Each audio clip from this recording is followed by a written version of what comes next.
Ir-Reġistru Elettorali għall-Elezzjoni Ġenerali ta' tmiem dan ix-xahar fih total ta' 356,707 ismijiet ta' ċittadini Maltin. Dawn huma l-votanti reġistrati.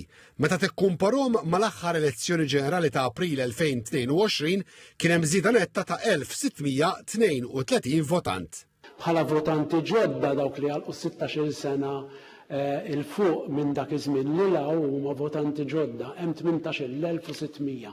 Bħalissa l-Kummissjoni Elettorali qiegħda tilqa' dikjarazzjoni mingħand votanti li fit-30 ta' Mejju ser ikunu msiefra jew jafu li ser ikunu rikoverati fi-sptar minħabba xi intervent mediku biex jivvutaw 8 ijiem qabel. Id-dikjarazzjonijiet jibqgħu jintlaqgħu sa nofsinhar tal-ġimgħa 22 ta' Mejju. Is-Sur Camilleri qal li minkejja li fadal 10 ijiem għal votazzjoni bikrija, l-att ta' votanti diġà huwa sostanzjali. Sissa applikaw kważi 6,000 persuna biex jivvotaw f'dik il-ġurnata.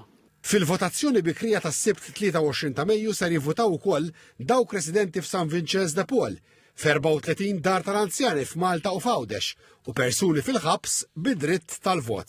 Il-Kummissjonarju Elettorali Prinċipali rrefera għat-tqassim tal-voti bieb mill-uffiċjali tal-Pulizija li jintemm nhar il-ġimgħa qal li sa 3 fil-għaxija tqassmu il-fuq minn 276,000 li jirrappreżentaw 77% tal-votanti.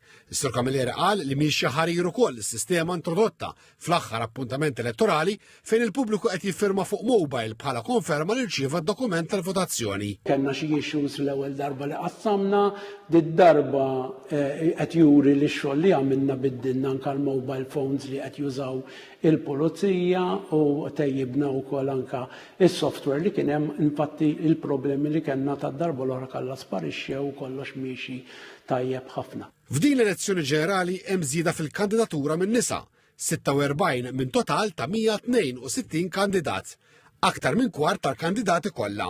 Fl-elezzjoni ġenerali li għaddiet kienu kontestaw 41 kandidat mara. Il-Partit Laburista għandu 28 kandidat mara, kważi d-doppju ta' 4 snin ilu.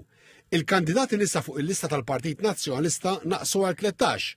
Aħwa Maltin għandhom 3 kandidati nisa u ADPD 2.